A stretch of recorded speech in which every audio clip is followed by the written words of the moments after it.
Hello everybody. Now, we've had a few requests for a little garden update, so I won't make it too long for you, but I thought I'd show you a little bit about what's been going on in the front garden and the back garden. It's starting to look a little bit better now. So this is the front garden, looking rather lovely with all of the tulips coming up.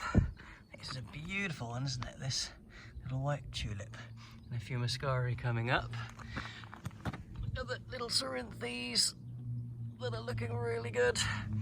Here, all the white bluebells, they're not really bluebells. I've since discovered that they are Allium triquetrum. And as I was trying to dig them up to make way for the actual bluebells, there's a distinctive leaky smell. And actually they're called wild leeks in some parts of the world. But they are spreading like weeds. I really want to try and make way for these little people. Little island of tulips. And the Acer just about starting to come out. You can see just through there, I poked a little hole in the fence so that I can get the hose through without having to run around a house all the time. A little pot of lupins is coming really nicely. Keeps wilting very easily. I need to keep watering it most days. Little pot of these lovely tulips as well. So I think that's that for the front garden at the moment. The thing is, last year that sort of spring garden was about as good as it got because the roof got blown off my shed in the middle of a storm in January last year. Totally ruined all of my seeds. And then we couldn't go to B&Q and get any others. So I didn't have a lot going after this point last year. There wasn't an awful lot until about July. But this year, I'm able to do a little bit more. So I'm just taking you through to the back garden. So just before we go on, I don't make these videos because I think I'm particularly good at gardening. I do it because I know a lot of gardeners like having a nosy around other people's gardens. And so I'm letting you have a little nosy here. But so it's not looking too bad for spring. All the colour is kind of knee-high at the moment. I'm gonna want to try and get some height into the garden at some point. But I'll try and just show you a few highlights of what's out and what's coming at the moment. So planted some wild garlic next to the cyclamen that will hopefully come out and give me a little bit of a nice wild garlic smell at some point. The daffodils are still holding on at the moment.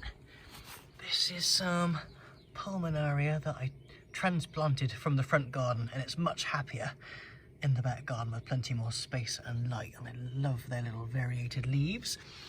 These poppies, now I've told you before that I'm a very impatient gardener, and biennials really test my patience as well. You plant them one year, they don't even flower till the next year.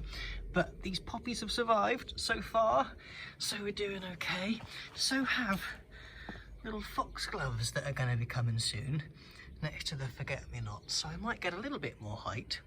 Lovely tulips. Shame about the bird poo. That's our lovely resident pigeon that's done that to us. The roses starting to go green. That's my new rowan tree that survived the winter, and that's starting to come out now as well. So lots going on. What other little quick précis of what's going on? Tulips, daffodils, more tulips. I love these guys, they're great. More little cerinthes and a daffodil. What else have we got? I'm going to try start the sweet peas off, and they're hopefully going to climb up and give me some height. Oh, what else? The pear tree in full blossom. It's my favourite time of spring, this, but I absolutely love it.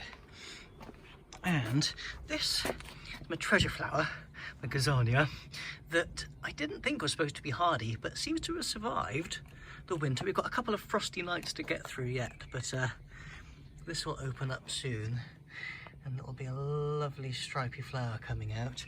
What else? The cherry tree. This has looked twiggy and rather bare for quite a long time, but it is alive, and we got some cherries out of it last year. So it stays for now. More little tulips.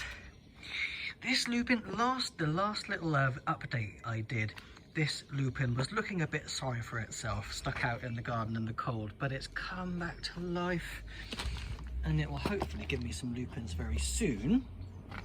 And try and get some more sweet peas crawling up here. And I think the last thing I'll show you very quickly is I've left a little bit of space in between the raised beds for the artichokes. Again, you might remember last year the artichokes, I grew them expecting to eat them, but I didn't realise how amazing artichoke flowers look, and the bees absolutely love them. So rather than eat them, I have put it in a little space here that will hopefully give lovely big purple artichoke flowers into the summer. So yeah, that's probably it for my little garden update at the moment, such as it is. It's not looking too bad, is it? It's looking all right, but I'm sure you guys will have much more impressive specimens to show. So yeah, do let us know what's happening in your gardens, and yeah, can't wait to see them. See you later.